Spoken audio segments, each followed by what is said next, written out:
Hello out there. Good morning. Top right of your screen, there is a chat function. I see good morning from Comox, right on. Who else do we have? Good morning. Okay, we got some people on the line. Cold Lake. Good to see you, Mary France. So we'll just give it just maybe another minute. I see we got 15 people on the line right now. So in case more are trickling in, I'll just give it another minute before we get started.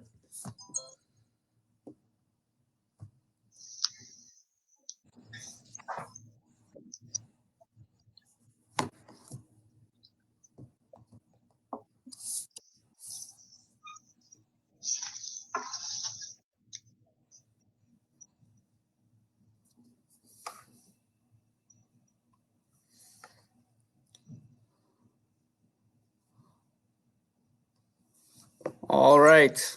Okay. Well, I know that probably wasn't a minute, but that was a quick minute, but I'll go ahead and get started. Before we get into it and before I introduce who I have with me today, luckily, I'm going to just start with this first slide that you'll see below you that says before we get started. You should see two little faces at the top and then one big slide at the bottom. But the slide that we do want to comment on before we get into our presentation is this one slide that all the health promotion departments use. First of all, we want everybody to understand that this presentation you're about to view is the intellectual property of the Department of National Defense. It should not be duplicated in any form. But at the same time, understand that this briefing is recorded. So if you miss something, you can definitely refer to this, in the future. We're going to be putting this out on CAF Connection so that other people can view it in the future that might not be able to be on the line with us in the moment. But at the same time, we want you to be cognizant that it is recorded. So if you have any comments that you're putting into the chat, we just want you to know that is the nature of the venue that we're offering today. Live and interactive, but definitely recorded. There is a line in there saying, please understand that people's stories are theirs to tell alone. This might be more for more sensitive topics, like in our social wellness or addictions spheres, where we might be getting into some sensitive material. Not to say that maybe there might be something that comes up in this, but we just want people to understand that they have that the onus is on them in terms of how much they want to share or how much they don't when we get a little bit more interactive towards the end of the briefing when we do our question period. And that pretty much is the gist of that slide. Again, we just wanted to show that. But the first thing we wanted to do, just to get a sense of our audience, is I have a poll function here when presenting. And I'm going to fire up the first one just so that we have an understanding of who you are in terms of our demographics today. So what is your affiliation with the CAF community? So I will share that poll right now. And hopefully that comes up for you in the polls and you can answer. Okay. Thank you for filling that out. I see that you are. Great. So 50% of you are serving members. We don't have any veterans on the line. We got one family member and we got 6 civilians and 1 other. So thank you for answering that. That definitely helps us in terms of understanding what our audience is as we speak to the slides and making it relevant for you. So we appreciate it. Okay. So I'm going to go ahead and fire up the first slide after that of the slideshow. And while I do that, I will introduce our co-facilitator. Very, very fortunate to have Captain Sally Riendo on the line with me. Wave hello to the people for us, Sally. Hi, everyone. So Sally and I were kind of at the heart of this project. And the name of our presentation today is Fighting Fatigue with a Strategic Nap, Sharing Successes from the North Bay Sleep Project. And it was a partnership between PSP and 22 Wing, but more specifically, both of us in the middle, me from Health Promotion, Strengthening the Forces, and Sally At the time when we received the pods, she was the flight safety officer for the wing in flight safety. So both of us were really at the heart of this project, and I'm glad that she could be on the line with us today so that we can kind of speak from both sides of the fence. Mine is more of a behavior change theoretical approach, where she was in there on the front lines when we implemented these things and dealt with all the things that came along with this project, probably first. And again, I was really happy to have her on the ground in the heart of the operation as we rolled out something this significant.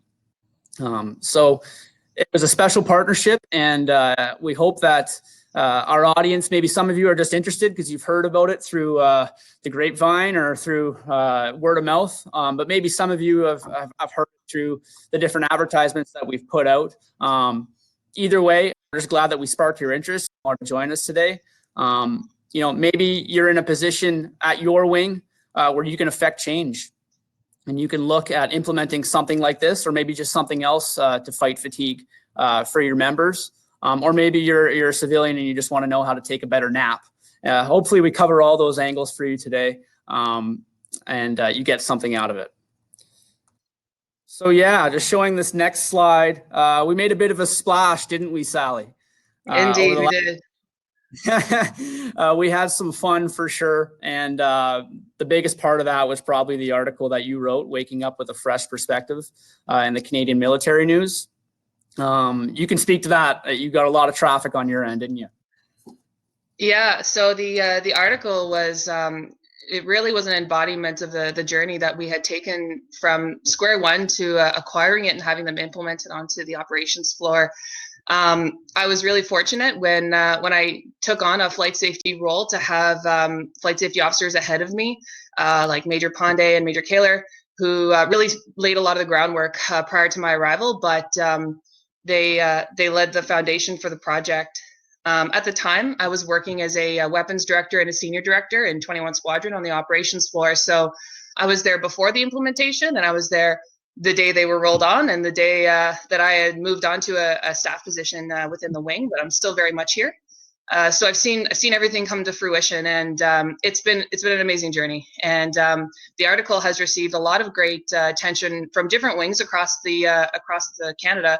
And I've had not just flight safety officers, but other wings reach out and ask us about our implementation, about the policy that came with it, how we track, and all in all, how it affects the members. So it's really been wonderful, and I really hope it continues. Awesome. And I think it's been responsible for a lot of phone calls that my office and your office have gotten since people picking our brains. So it's very cool to see it get that much attention. I did my best to try to match what you did, probably with not as much traffic, but through our DFID newsletter, I had also a national article that I put out showcasing the pods, and there they are in the ops room. So again, we've had fun just championing this initiative. A lot of people asking questions, so maybe this helps answer some people's questions in terms of what it's all about, how did you do it, that sort of thing. So webinar objectives, and I should mention actually before I get into that I'm sorry if on the chat right now there might be a few questions that have popped up. There's limited ability for me actually to see the chat function while I'm presenting. All I actually see on my end is the screen. So it's not as interactive as we'd like it to be. This does definitely feel a little bit unnatural from a health promotion facilitator perspective, and probably for Sally too. We like to engage with our audiences, but if you have any questions as we go through, please save them for the end. We're going to try to, we have a lot of stuff to talk about, but we'd like to try to have you ask your questions at the end. And then at that point, we'll be able to have a little bit of a give and take in regards to the content. So just want to throw that out there. Yeah. Oh, and I have Trevor over here monitoring the chat. So if there's something really pressing, he'll get my attention. So webinar objectives, first of all, we'll talk about, the sleep project. We'll talk about our story, how we got here, the successes we've had, the lessons that we've learned. We'll talk about a strategic nap applicable to anyone. So we're fully understanding that not everybody on the line has access to a sleep pod in their office. We're pretty unique. Some of our workstations here in North Bay that can access that, but for anybody who is going into a nap, they should have a plan, and they should have a target to hit in terms of timing. So we're going to talk about, what is a favorable approach to taking a nap and how you can get your best results for energy levels in doing so.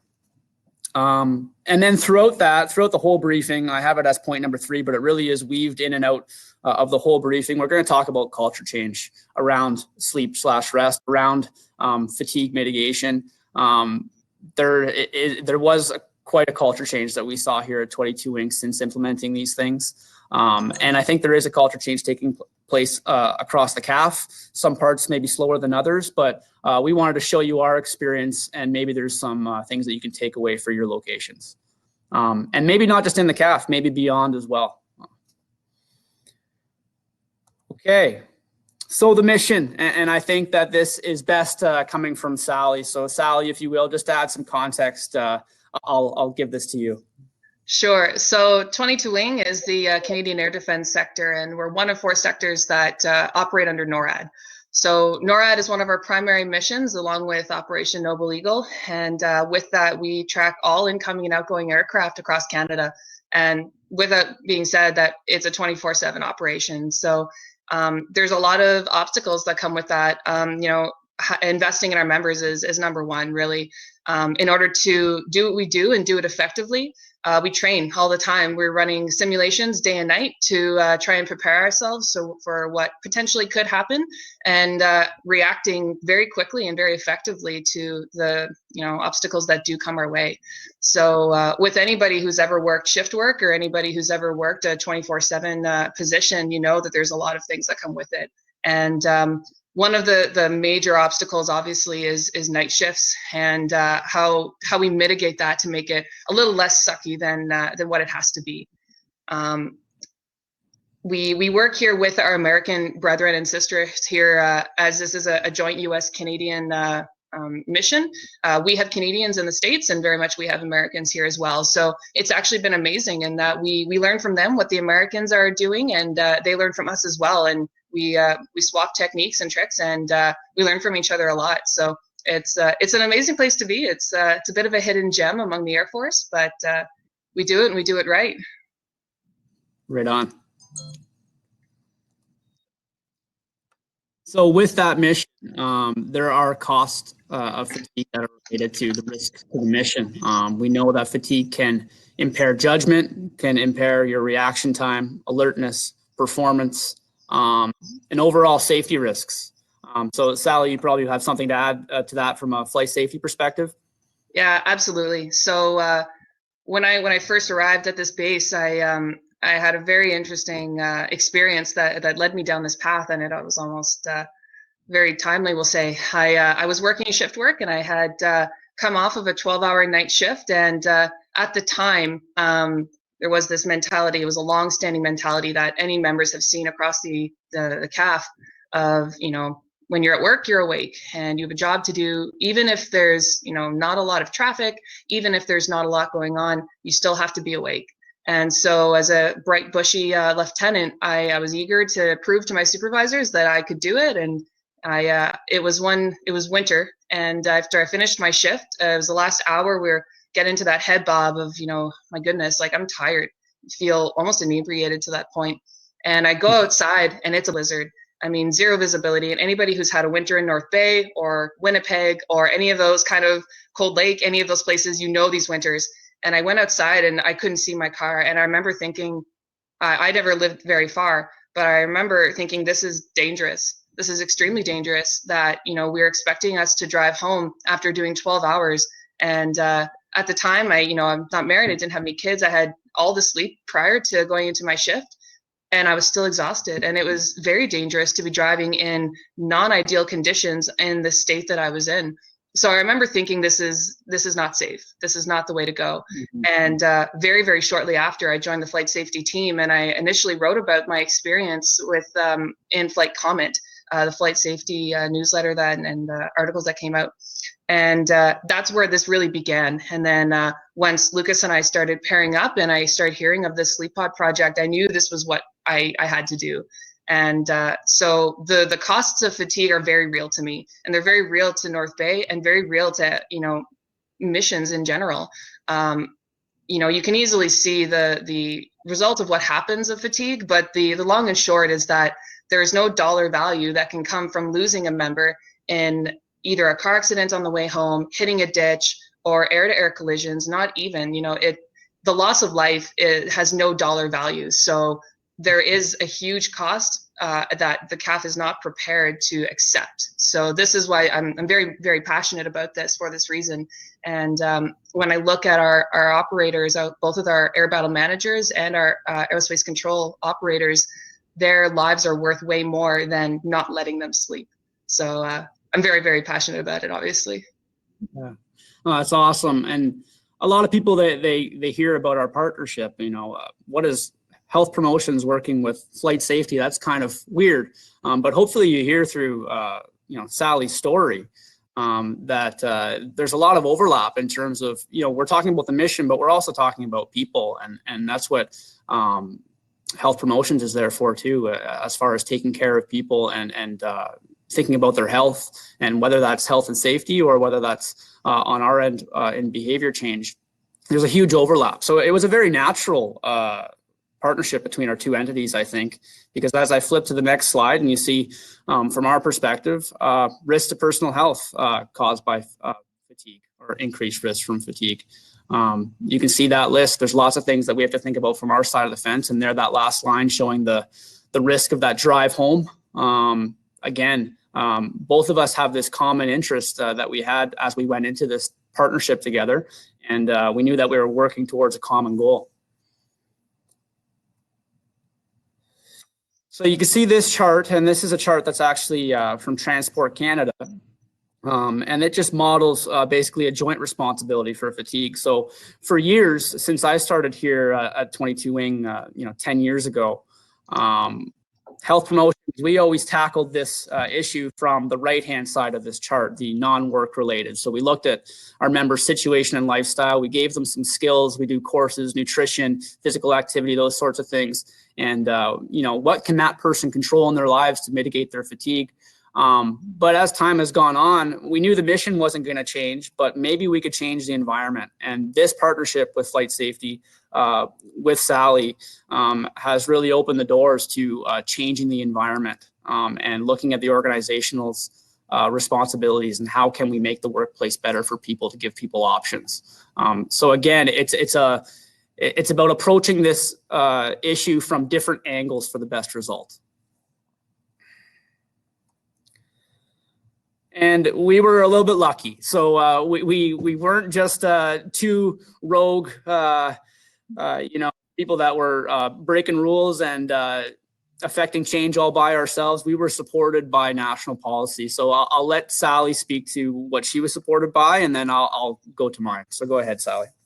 Yeah, Lucas, you said it. The timing of this actually couldn't have been better, and it was almost like it was meant to be. Right around the time that the Sleep Pod project was starting to gain traction, we get this direction from the highest of our levels to say that fatigue is indeed a threat. And with this backing from General Hood, it was so enabling, because for the members that wanted to be able to take their health seriously and they wanted to take their safety seriously, not only were they able to do it because they believed that was right, they were backed by commanders to be able to do so. We've been so fortunate that our leadership here has been very, very supportive. We've had wing commander handovers, squadron commander handovers, and they've all been extremely supportive, which has been instrumental in the success of the Sleep Pods. But, as many operations have, and as paradigms just start to change, and we'll talk about this a little bit more later, but the mentality that existed prior is still in existence of suck it up. When you're at work, you stay awake. With the backing from General Hood, we now had the teeth to be able to say, you don't have to do that. That if it's not safe to do so, you can rest. You can make sure you get home safely. You can make sure that while you're on scope, you are at your most alert possible. So it was really great. And the more education that we have done, saying, firefighters, police, paramedics, doctors, nurses, all of these frontline workers, if they are able to take rests when they can, when they absolutely need to, we are no better than them. We are just humans, the exact same. So our commander from the top backing that, it affected so much change in policy, which allowed us to be able to change people's minds. Awesome. Yeah. And on my end, we were in the midst of creating a new national performance strategy. Again, it wasn't created at that time in 2016. It just got rolled out in this past year. But as that was being created, I was able to work with our head national office to have the allowance to dive into this with flight safety as kind of a pilot project.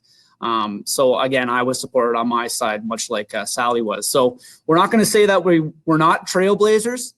I think we are a little bit, but we definitely had a lot of help from our senior leadership.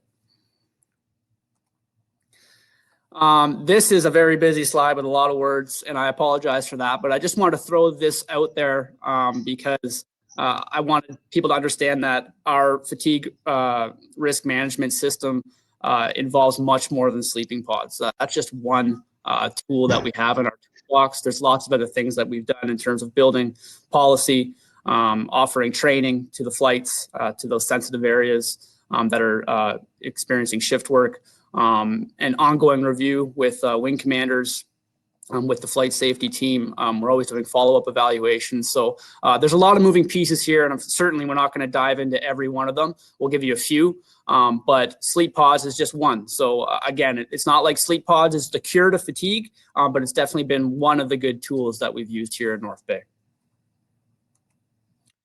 Okay, so how did this all kind of get started? Again, talk about good timing. As all those other things were starting to fall into place in 2016, so did this. So the HR-based study was a heart rate monitor study that was conducted by my national manager in Ottawa for health promotions and his team from DFIT.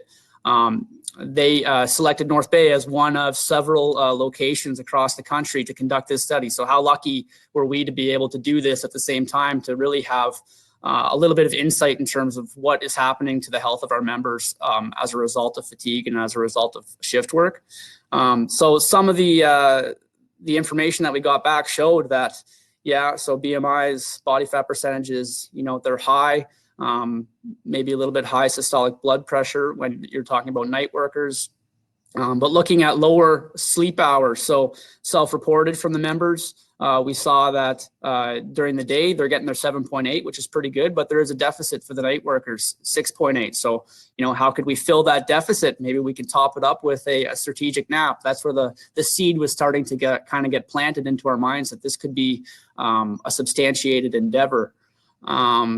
Also looking at the quality of sleep. So the amount of sleep is one thing, but how much quality is there? We saw that it was pretty low in terms of being self-reported, only 2.6 on a Likert scale from 1 to 5.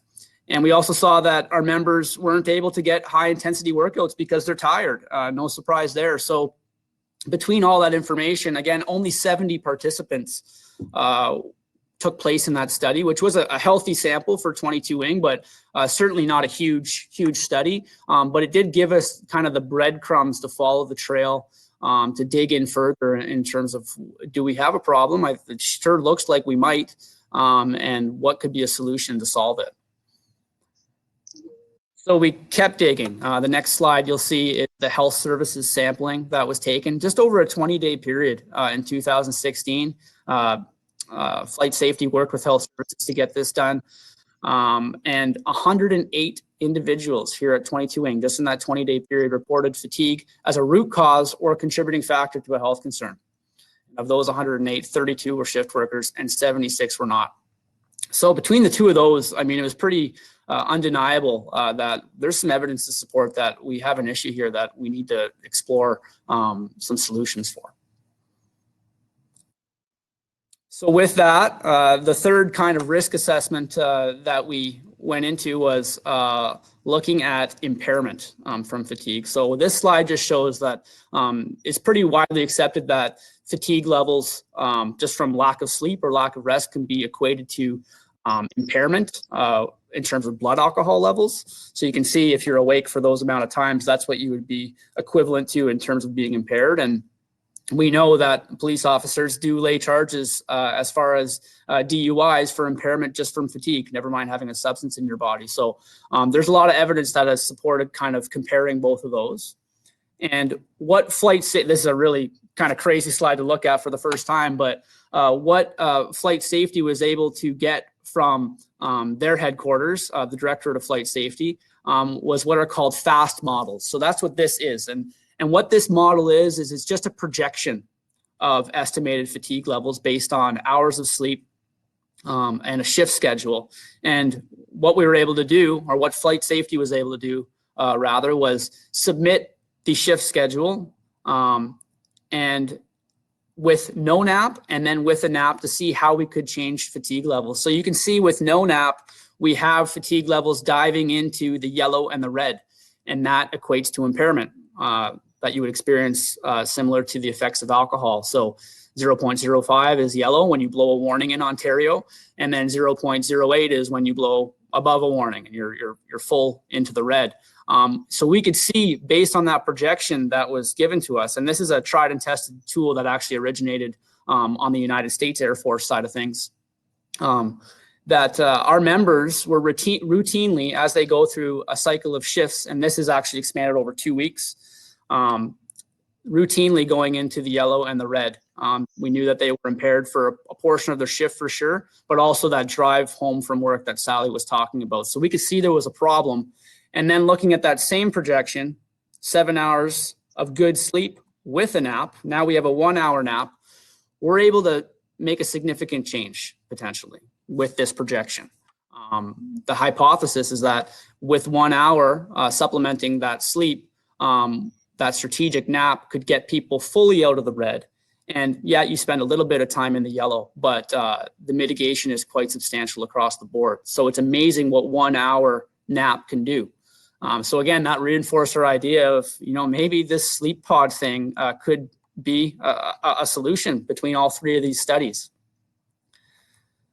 And this just shows a little bit better probably visually in terms of, again, getting people out of the red and decreasing their time in the yellow when we talk about cognitive effectiveness and things like that. So again, some busy slides, but we just really did want to present that evidence to you to let you know that there's a lot of thought that went into this in terms of why napping at work would make sense. Okay, so with all of that that was collected over a period of months between those three kind of risk assessments, we presented all that to our wing leadership and our wing commander. So with that, we had policy approved. So we got really good policy with some really strong language in it that enforced that this kind of national initiative is being taken to the next level at our local level. And maybe Sally, you can probably speak a little bit better to that in terms of the power of the policy that we got passed at the local level. Yeah, so the policy was actually great. And like I said, it's reviewed annually, and every new commander that comes in signs off on it. It's made some amendments as we've developed and as we've learned more about how things go. But the big so what to all of this is this provides for the frontline, ACOPs and ABMs, that they can get what they need, despite what potential a supervisor might say, or whatever peer pressure is saying. Oh, whatever, you don't need to sleep. It's there, and it's backed by their commander, and they have everything that they need. It's been amazing, and it's right where the sleep pods are, and Lucas has seen them. The policy's right there, along with all a bunch of information as to how to nap properly and how to do this. So it's right there for everyone to see. It's also on our flight safety boards. It's been really wonderful actually to have this effective so quickly. Actually, from when we got it to when the policy was developed and signed, it was very expeditious. The buy-in from the leadership has truly been instrumental on this. In how it's been executed and how we continue to develop as we find out what members need, how broad the policy has to be, or how specific. And like Lucas said, there's some very targeted wording in there allowing people to do what they need to do to be safe. Excellent. So again, with that policy, once that was laying down the foundation for us, we got the permission and the guidance from the wing commander to execute our plan of securing the sleep pods for 22 wing. And I mean, just the purchase, that third line demonstrating so these things actually coming to North Bay, anybody who kind of balked at the idea, when they came, the reality kind of set in that, okay, this is real. Like, this is a real tool that the wing has invested a good amount of money into, and that this is here to stay. So it was quite a statement, and it was quite a morale boost throughout the ranks, I think. But at the same time, we knew that we were going to encounter this kind of stuff, right, Sally? Absolutely. Yeah. So stigma. So sleeping at work has gotten a bad rap forever, even though a lot of other, paramilitaries, firefighters, police, in their workplaces, they have a lot of places where they can sleep, they can take a nap. Maybe in the military, at least where we are, not so much. So there was that kind of old school mentality where if you had to sleep at work, that means you're lazy or you're weak, or you had decreased ambition, or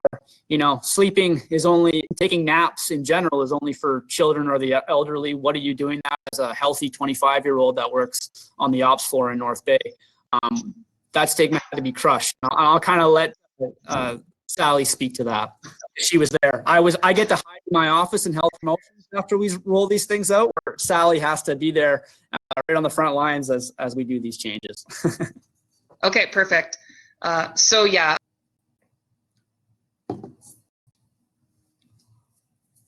Oh, did we lose Sally? Oh, we might be experiencing connection issues. Do you hear me? Oh, okay. I got you back on my end.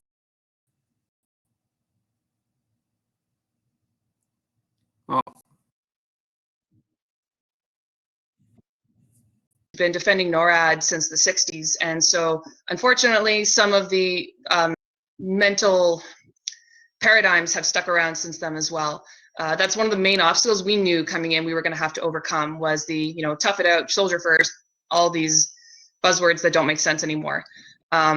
So the buy-in from the leadership, I know I've said this, but this was actually quite huge, because not only did they just write it in policy and pencil whip it and that was it, they came to the operations floor, they took naps during the day if they needed it, they made sure that their troops saw them do this, and every time they briefed, they advocated for it.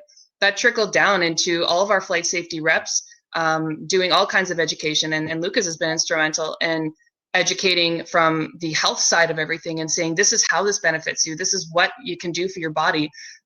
What we have been doing is advocating from the mission side. So if it comes to one-on-one conversations, and to this day, I still have these conversations with aviators, corporals, lieutenant captains, majors, everybody, because it's so real. And so an example is I'll talk to someone on a night, or I'll talk to someone as I'm in and just say, hey, do you use the sleep pods? And they're like, oh, no, I don't use those. So I say, well, why?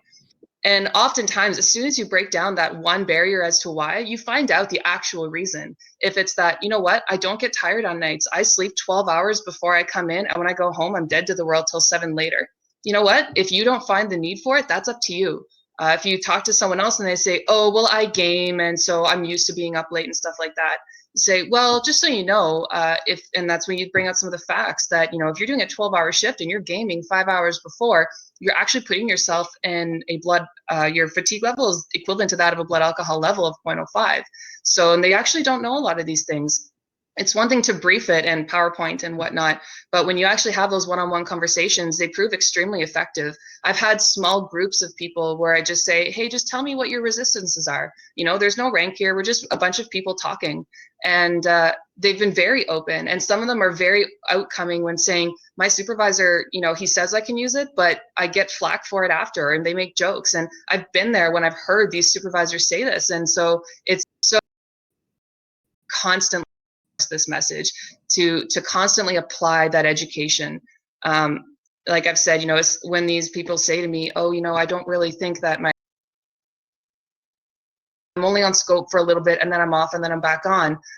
This is where I bring out the policy and I say, look, at your leadership above your supervisor is actually mandating that this is a thing. And you tell them General Hood has done this, our wing commander has said this, our squadron commanders and the flight leadership has said that this is essential. And so you're actually not saving anybody if you're trying to tough through it, because at the end of the day, if you go home and find yourself in a ditch because the blizzard was too bad, you know, we're mourning the loss of life here. And I mean, from a pure numbers perspective, it's going to take potentially 2 years to get that equivalent experience replaced, which is not what's important. What's important is our members. So having those one-on-one conversations and saying like, look, that your supervisor can believe what they want to believe. And at the end of the day, maybe they need education as well. But as we continue to grow and we continue to look at our members as a holistic being, and develop them in that sense, this is the message that we want to really convey. So this, for anybody that wants the sleep pods and they want to take this on, you're going to encounter this, but I rest assured, you will connect with these people. And by giving them the liberation to take their health and their mission seriously and put it first, that will come back. I promise you. It's a constant endeavor. I mean it, but it's those one-on-one conversations or their small group to reinforce what leadership has said in their town hall or in the PSP PowerPoints. It really does a world of difference.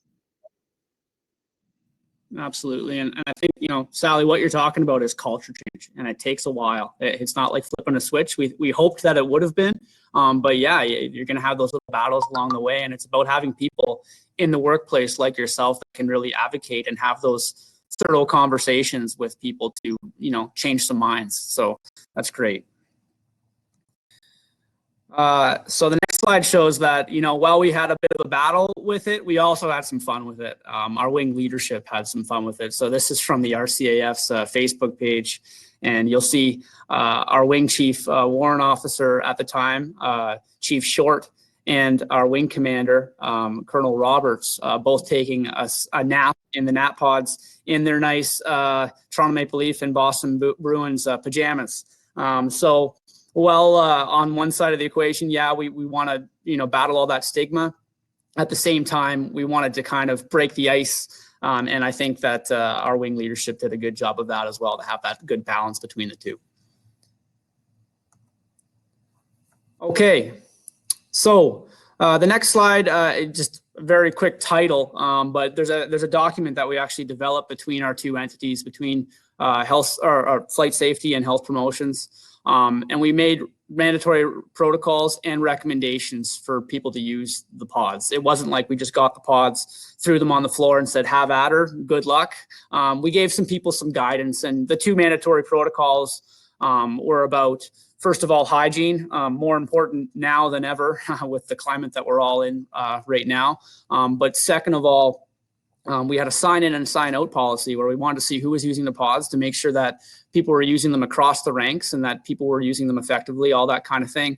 That was a bit of a lesson learned for us, actually, because after a period of implementation of that, we had members that actually came to our teams and came to their chains of command to say, why do we need to record our name and rank? Does it really matter? You know, our supervisors can still monitor us otherwise. Do we have to put down how long we slept in a sleeping pod? And wing leadership agreed that actually we don't need that information. If that's a barrier for some people to getting into a pod and getting the rest that they need, we would rather just take it out of our measurement. So that's what we did. We actually eliminated that protocol.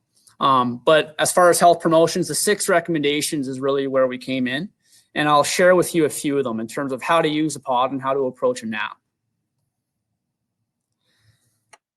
So how long to nap?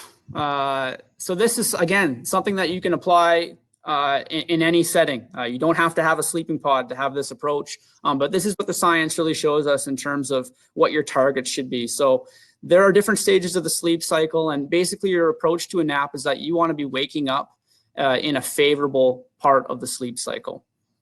So you really want to be targeting either between a 20 and 30-minute nap, which is like your power nap, or you want to go the full sleep cycle, which takes about an hour and a half. Okay, but you don't want to get caught in between, because if you get caught in between 30 minutes and an hour and a half, you could experience sleep inertia. So sleep inertia is just, you know, a fancy word for grogginess. Ever have a nap, maybe some people out there, and you woke up from your nap and you're expecting to feel refreshed, but you actually feel horrible?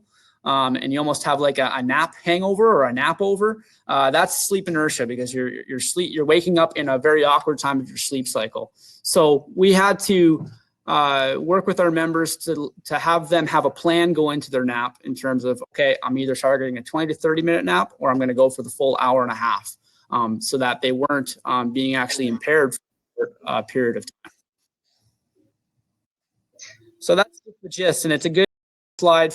We take a picture of with your phone, or refer to later, or put it on the fridge, or maybe beside your bed, or whatever, because it definitely helps in terms of understanding how your body reacts to a certain length of time. And I can say that our members, just looking at the stats, the average nap here at 22 Wing is about an hour and 45 minutes. So routinely, it seems that our members are able, with the the allowance of their chains and working together as teams on the ops floor, to allow their members to go for the full sleep cycle, which is great. But if you couldn't go that long, you want to target between that 20 to 30-minute nap. So hopefully that helps everybody out there. The other thing that went along with this information was to tell members that it's just not a one-off, right? You can't just expect. I tried a nap once in the pods. It didn't work for me. I'm not a napper. Sorry, I'm not gonna try again. This is a skill. Napping is a skill that takes repeated attempts. It takes practice. So you got to keep on getting in there. And we did, arm our members with different relaxation techniques and things so that they can get themselves into that state quicker than otherwise. But again, you have to keep trying to get better at it, and for it to be a good behavior for you. Sally, do I still have you on the line? Yeah, I'm still here, and you're 100% right. As someone who's been on the front line there, it takes practice, and honestly, it's not going to happen in a week. I was telling Lucas earlier, though, right now, to me, I'm still an effective napper, but it's taken quite a while to get there. But I found a routine on the floor really helped. I'd be effective working, take a nap, and then I would try and work out or something like that. And it's no different than working out or practicing, a new eating habit or something. It takes practice. You'll get struggles, but it does work effectively. I don't know. I'm a believer. I do it. Right. Cool. The next piece of information that was that I want to highlight, that was in our recommendations for our people as they started using this tool, was to remind them that it's more than just about sleep. So yes, we've given you this tool so that you can achieve more rest in the workplace, but that doesn't mean that you throw your nutrition and your physical activity out the window.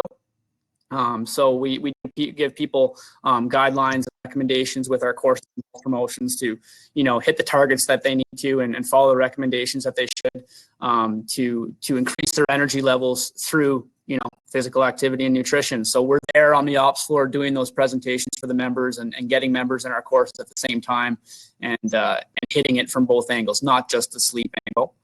And one of the things that we've done, and we've had a lot of success and a lot of fun with here at 22 Wing, is we do healthy body challenges. So you'll remember those unfavorable stats that came back from the HR base earlier in the presentation, in reference to, the metrics that came back on members. Well, you can see that we've made some progress over the last few years. 21 Squadron, with their leadership, have done a phenomenal job. 2018, 2019, you can see the totals quite substantial in terms of weight loss and off the centimeters of the waist, and we even measured, body fat percentage and skeletal muscle percentage with our scales, and saw improvements there too. So really a lot of runoff initiatives have come from the sleep pods that have increased the health of members much beyond just getting more sleep. Ongoing evaluation, another busy slide that I'll throw up there. Actually, Sally, I should mention you won that one year, didn't you? Didn't you win the 21 Squadron Healthy Body Challenge category? I did 1 year, yes. Okay. Well, I just want to throw that out there. I mean, you should get your props where it's deserved. So I couldn't let that go. Okay, so back to the slides. Ongoing evaluation. So for the first year, roughly the first year, 05 December to 01 or 2018 to 2019, we saw that within that first year, 955 naps were taken on the ops floor. So to let people out there know, yeah, these things are being used. They're not collecting dust. It is a used tool on the ops floor here at 22 Wing that has seen a lot of success. And just within the last little bit, 12 December 2019 to 17 February 2020, again, working with HQ and extremely supportive, my senior national manager of health promotions and his team have provided us this Stanford sleepiness scale that is now present at the pods, and we have members fill out this scale before entering and after completing a nap. And we've seen that with this evaluation, it's just a small sample right now with this capturing of 115 naps, but we're seeing a substantial, consistent improvement. People are going in on average at a 5.22 and coming out at a 3.08. And if you look over at the scale, you can see the improvement there. So these things in isolation are working to decrease fatigue levels. So you throw good nutrition on top of that and physical activity, it's amazing the amount of improvements that you could make to somebody's fatigue level overall. So they are working. We'll say that they're working just based on this, and it'll be interesting to see how these stats continue to change or be collected, and we'll see where we go. So I'd mentioned just on my side of the house, the balance strategy, our new performance strategy in PSP, sleep pods and our sleep/rest initiatives, or fatigue risk management initiatives, we call them, on the flight safety side of the house.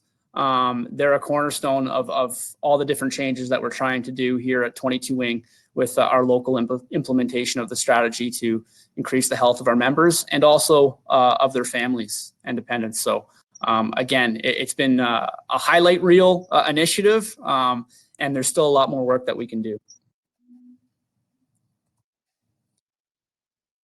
So lessons learned, the power of partnerships is really the big takeaway for anybody that's implementing change.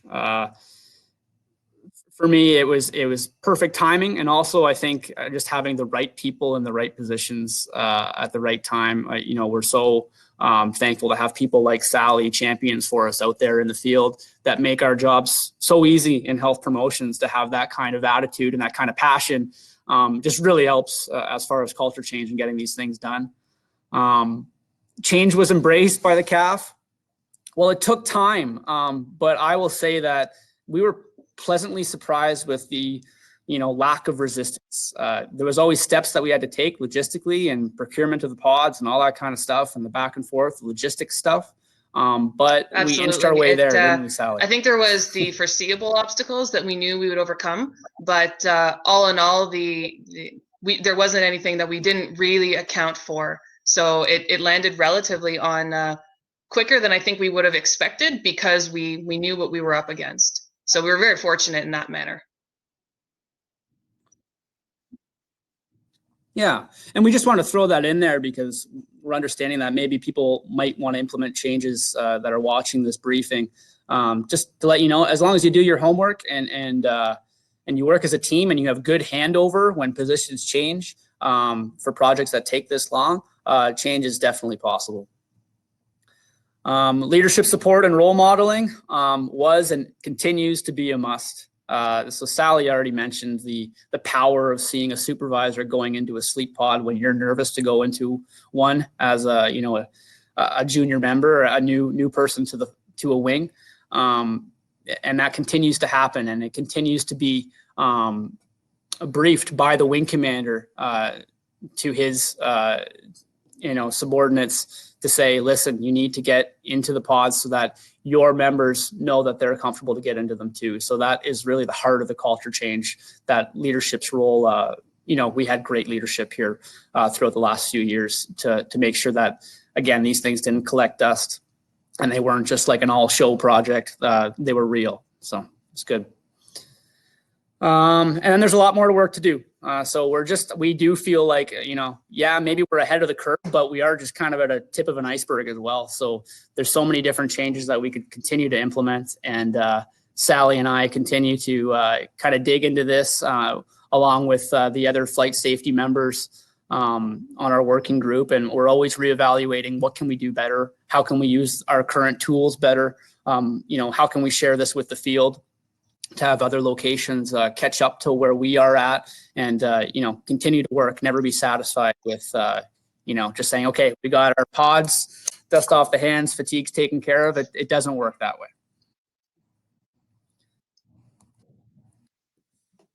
Okay, so I just did want to flash this up there as our more info slide. So I understand that our briefing today is probably a little bit more about culture change and specific to our sleep pod project. But if you're looking for more skills, more personal skills along sleep/rest, we encourage you to go to this link, and there's the other webinars from other health promotion departments that put together their own presentations with their own research, their own flavor to it, and you can get a more pointed reference in terms of how excuse me, how you can improve your rest, your sleep throughout your life.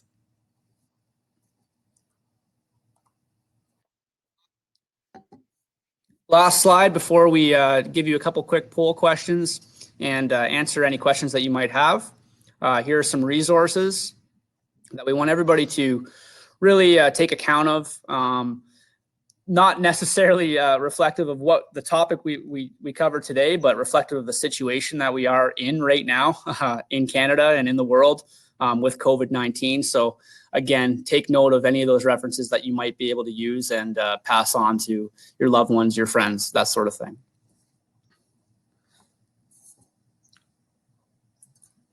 Okay, so I'm going to go and I'm going to do a couple poll questions now just to see if we hit the mark or not.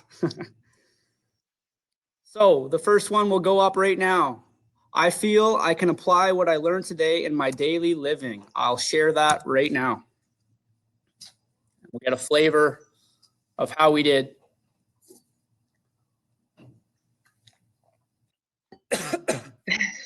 Oh, you're being nice to us. That's good.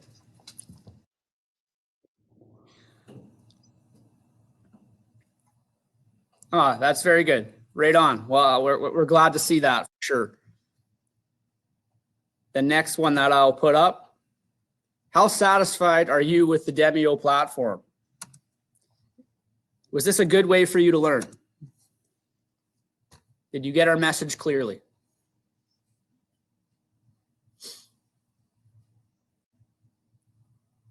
Good. All right.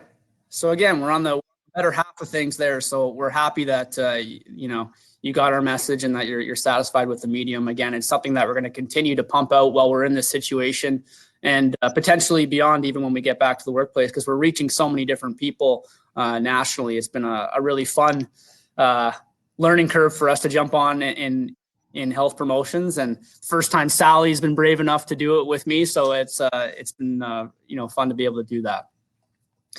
So at this time, you have myself and you have Sally, somebody from health promotions and somebody from operations right at the heart of this initiative. We will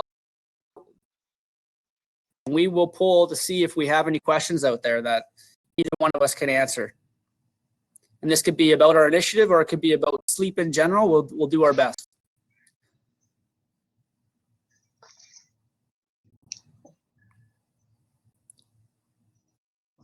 Okay, I see one for Sally.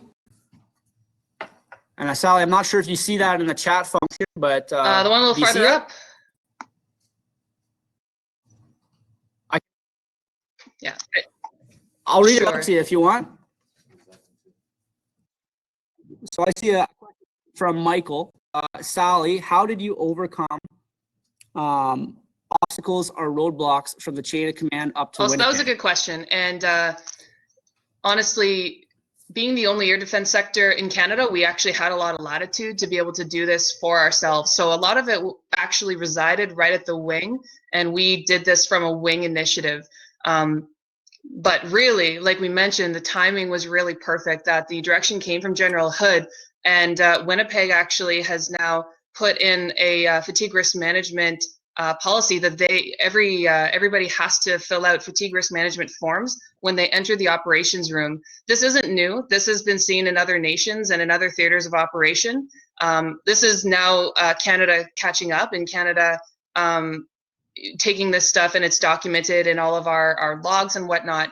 And the nice thing is that the Sleep Pod project actually coincided with this, in that based on certain set of criteria, there's a whole bunch, you were given a score as to what your fatigue is at for the day, which can include any sleep debt that you've accumulated over the last few days, if you've been working constant night shifts or you've been flipping from one shift to the next.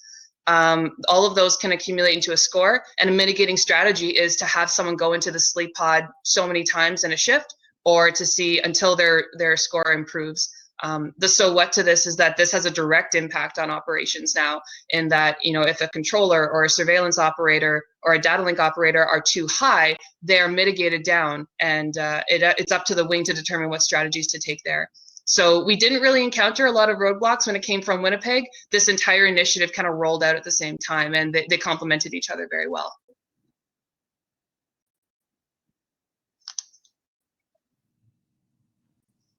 Nice. All right, well, we got 4 more minutes just in case there are any other lingering questions. I see a thumbs up from Mike. So that's good. And I'm seeing thanks from other people in the field, so we appreciate it. To any other CAF members out there that want Okay, more. well, I'm not seeing any more questions on the chat. If anybody wants to reach out, I'm more than happy to give any of the data that we had and how we acquired them. I've been in contact with a few wings already. But if you need anything else, my email is very easily accessible, and Lucas has it, and we can easily leave it here at sallyriendo@forces.gc.ca. If any wings are wanting to acquire some sleep pods or something equivalent, or wanting to push something up, just let me know. I'm happy to help out.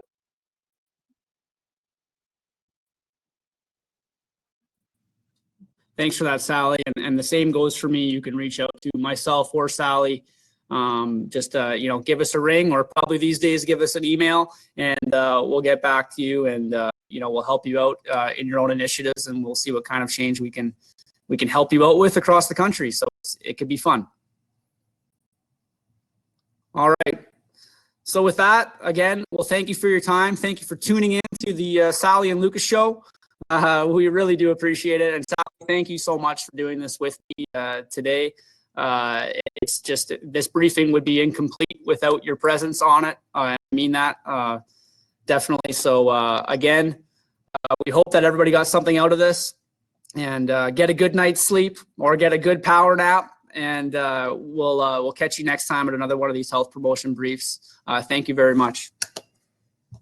All right. Take care.